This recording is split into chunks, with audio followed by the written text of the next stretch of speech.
Hello hi నమస్తే మీకు.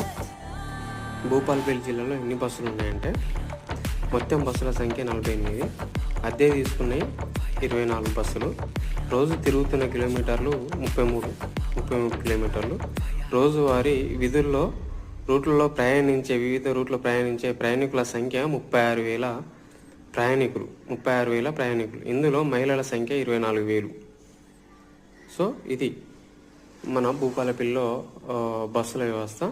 So ఏ మండలం కాటారం కానీ మాదిపూర్ మండలం కానీ బస్టాండ్ల వ్యవస్థ అస్తవ్యస్తంగా ఉన్నది. అక్కడ బస్టాండ్లు లేని అంటే ఉన్నా కూడా నిరుపయోగంగా ఉన్నాయి.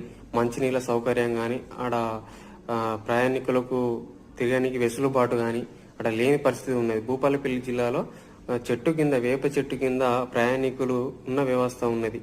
అక్కడ కొద్దిగా ప్రధాన కూడలి మధ్య రిక్వెస్ట్ బస్ స్టాప్ పెడితే అక్కడ